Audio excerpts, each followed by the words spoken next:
chosen Stanley Kubrick as my favorite director. Um, because I love how he always makes his films really uncomfortable to sit through. I don't find them uncomfortable to sit through, but some films like Eyes Wide Shut, um, The Shining, and Clockwork Orange are really good examples of really uncomfortable films to sit through, made by Kubrick. Example, Eyes Wide Shut, the scene where Tom Cruise is going into the hall with all the people, that's really uncomfortable to sit through. And I really think it has a really important political message about hierarchy in society. What inspires me about Kubrick is that he always makes his films interesting to watch. Like, I have never sat through a Kubrick film and thought, this is so bad, this is so boring, there's no storyline to this, because there is. With most directors I have watched, or most films I've watched, they're mostly boring. Films like Jennifer's Body, Spider-Man, sorry, and like Avengers and stuff, I just find them very boring in general.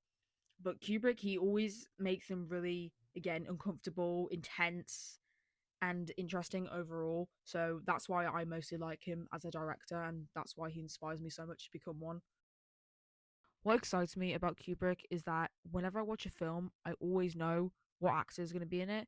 So, Eyes Wide Shut, Tom Cruise, Malcolm McDowell, my favorite actor ever in all the films I like, Clockwork Orange, Shelley Duvall, The Shining, Peter Sellers, Lolita, all good actors, all play their role right, and just it's really exciting to just see them play these roles that they just bring them to life really well.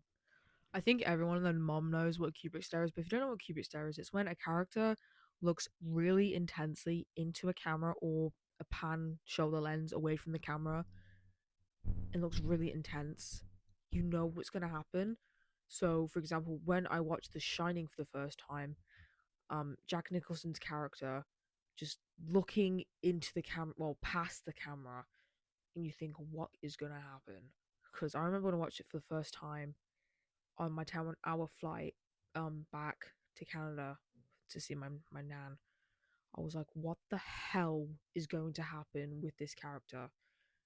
So like Clockwork Orange, Alex DeLarge in the Milk Corova bar, you kind of feel like this character isn't a very good character. The leader, you know what's gonna happen. As well as Tom Cruise's character and the wife, kind of don't know what's gonna happen. Full Metal Jacket, insane character. It's just really intense. And whenever you see that stare, you know something is gonna go down in a film made by Kubrick, and I really, really love the intensity of it. It just makes me so uncomfortable. Just I love it. Well, I'd have to disagree on one point, that he is not difficult to work with. I don't know where you got that from. Maybe other actors have found him difficult. I certainly didn't find him difficult to work with.